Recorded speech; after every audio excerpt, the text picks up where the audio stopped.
Halo, perkenalkan saya Aci Primadini, NPM 19 14 12 10 17 dari jurusan Agroteknologi Fakultas Pertanian Universitas Lampung. Saat ini saya mendapatkan tugas presentasi dari mata kuliah metodologi penelitian dan saya akan mempresentasikan tentang menghitung intensitas serangan hama. Sebelum saya menjelaskan tentang bagaimana cara menghitung intensitas serangan hama, izinkanlah saya untuk memberikan sedikit pantun pertanyaan untuk kita semua. Hari Minggu menanam mangga. Mangga dipanen dimakan bersama. Tak apa tanaman terserang hama, asalkan cintaku padamu selamanya. Baiklah, kita akan masuk ke materi kita. Nah, sebelum kita mengetahui cara menghitung intensitas serangan hama, alangkah baiknya kita mengetahui tentang gejala kerusakan hama. Nah, dari gejala kerusakan inilah akan dihasilkan luka, yang mana dari luka tanaman ini kita dapat menghitung intensitas serangan hama. Tujuan saya mengambil topik ini supaya petani mengetahui seberapa besar atau seberapa banyak serangan hama atau kerugian yang dihasilkan apabila hama tidak dikendalikan secara tepat dan benar. Baiklah, gejala kerusakan hama dibedakan menjadi dua, yaitu gejala kerusakan mutlak dan gejala kerusakan tidak mutlak. Gejala kerusakan mutlak merupakan gejala kerusakan yang terjadi pada bagian-bagian tanaman yang berakibat fatal, sulit pemulihannya, dan bahkan mengakibatkan kematian. Contohnya saja pada polong kedelai, tongkol jagung, dan pada padi. Misalkan saja seperti ini. Bagian tanaman tersebut adalah bagian tanaman yang akan dipanen. Nah, untuk kedelai yang akan dipanen adalah polongnya. Untuk jagung yang akan dipanen adalah tongkolnya, sedangkan padi yang dipanen adalah bulirnya. Nah, apabila bagian-bagian tanaman tersebut terserang, maka serangan tersebut mengakibatkan gejala kerusakan mutlak. Kemudian, apabila tanaman-tanaman yang dipanen pada bagian daunnya, misalkan saja daun bayam. Nah, yang akan dipanen bagian daunnya dan yang terserang juga daunnya. Maka hal tersebut juga merupakan salah satu gejala kerusakan secara mutlak.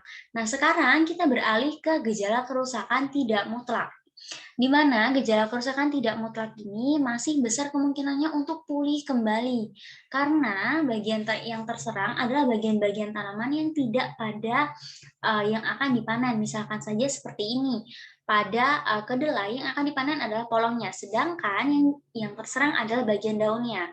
Nah, kerusakan inilah yang disebut dengan kerusakan tidak mutlak. Nah, tingkat serangannya bervariasi, bergantung dengan objektivitas penilaiannya masing-masing. Nah, kemudian untuk gejala kerusakan tidak mutlak ini memiliki skor atau bobot nilainya masing-masing. Misalkan saja berapa persen untuk kerusakan daun, berapa persen untuk kerusakan batang, berapa persen untuk kerusakan tangkai, dan lain sebagainya. Nah, di sini saya memiliki rumus kerusakan mutlak yang dapat digunakan. Nah, rumus ini dinyatakan dengan I sama dengan A per A plus B dikali 100%, di mana A merupakan banyaknya sampel atau bagian tanaman yang dianggap rusak secara mutlak. Kemudian B merupakan banyaknya sampel yang tidak rusak. Dengan kata lain, A plus B merupakan total keseluruhan populasi yang ada pada lahan tersebut. Kita lanjut pada contoh soal. Nah, terdapat ukuran sampel yang diamati pada tanaman kopi, yaitu terdapat 30 tanaman. Nah, kemudian dari hasil pengamatan terdapat 6 tanaman yang dianggap terserang hama pada buahnya. Kemudian, berapa intensitas kerusakannya? Nah, sudah saya katakan tadi bahwa A merupakan bagian tanaman yang terserang hama dan dianggap mengalami gejala kerusakan secara mutlak. A di sini sama dengan 6, kemudian A plus B atau total populasinya itu 30, sehingga A I sama dengan A per A plus B dikali 100% sama dengan 6 per 30 dikali 100%, sehingga didapatkan nilai 20%. Nah, jadi intensitas kerusakan secara mutlak itu sebanyak 20%. Kemudian, nah, di sini terdapat rumus kerusakan tidak mutlak. Nah, rumus kerusakan tidak mutlak ini lebih kompleks dari rumus kerusakan secara mutlak, di mana di sini dinyatakan IS atau intensitas serangan sama dengan sigma NI dikali VI per ZN dikali 100%, di mana NI merupakan jumlah tanaman atau sampel dengan skala kerusakan VI. Nah, VI merupakan nilai skala kerusakan pada sampel ke I. Kemudian N itu jumlah tanaman sampel yang diamati, dan Z ini merupakan nilai skala kerusakan tertinggi yang dijumpai. Nah, penjelasannya dapat kita lihat pada slide berikutnya. Nah, seperti yang saya katakan tadi, di sini ada NI dan VI. NI merupakan jumlah tanaman dan VI merupakan nilai skala kerusakan sampel. Nah, di sini VI itu yang bernilai 0 sampai 4. Jadi terdapat skala 0, 1, 2, 3, dan 4. Nah, untuk nilai skala kerusakan 0 ini memiliki kriteria kerusakan pada bagian tanaman 0 sampai 5%. Kemudian skala 1 kategori kerusakan ringan memiliki kriteria lebih dari 5 sampai 20%. Kemudian untuk nilai kerusakan skala 2 atau kategori sedang 20 sampai 50%. Skala kerusakan berat dengan skala 3 50 sampai 90%, dan kerusakan PUSO nilai skornya itu 4 dengan nilai kerusakan lebih dari 90%. Nah, ketentuan nilai atau skala kerusakan tidak mutlak ini bergantung pada kondisi yang ada.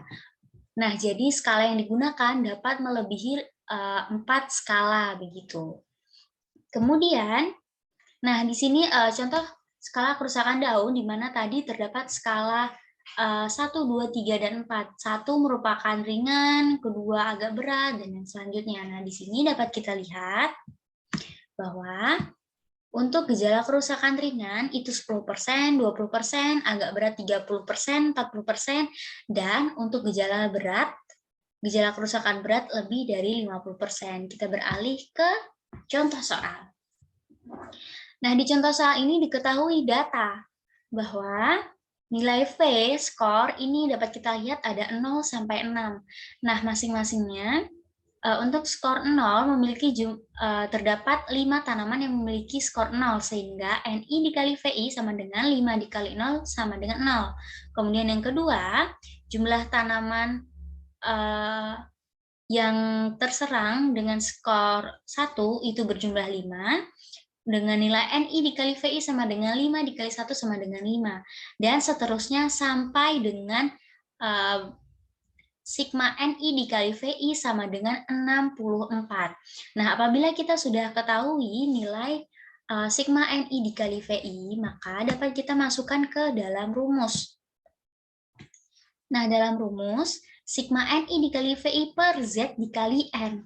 Nah, untuk Z atau nilai skala terbesar, di sini digunakan skala 6. Seperti yang saya jelaskan tadi bahwa untuk skala kerusakannya ini bermacam-macam bergantung dengan kondisi yang ada. Sehingga didapatkan sigma NI dikali VI sama dengan ZN dikali 100% sama dengan 64 dikali 100% dibagi 180 dan ditemukan 35,5%. Jadi intensitas kerusakan tidak mutlak sebanyak 35,5%. Demikianlah presentasi dari saya. Kesimpulan yang dapat saya sampaikan adalah gejala kerusakan mutlak dan tidak mutlak ini perlu diketahui oleh petani, sehingga petani dapat menentukan apakah tanamannya dapat dikendalikan atau tidak. Nah, apabila tanaman dengan gejala kerusakan mutlak itu sudah tidak dapat dikendalikan atau tidak dapat pulih. Sedangkan untuk gejala kerusakan yang tidak mutlak, tanaman dapat pulih kembali. Nah, kemudian dengan adanya pengetahuan tentang gejala kerusakan mutlak dan tidak mutlak ini, petani dapat mengetahui tentang bagaimana dampak buruk tentang pengendalian hama yang tidak dilakukan secara tepat dan benar. Demikianlah presentasi dari saya. Mohon maaf apabila ada kesalahan. Saya akhiri. Terima kasih dan sampai jumpa.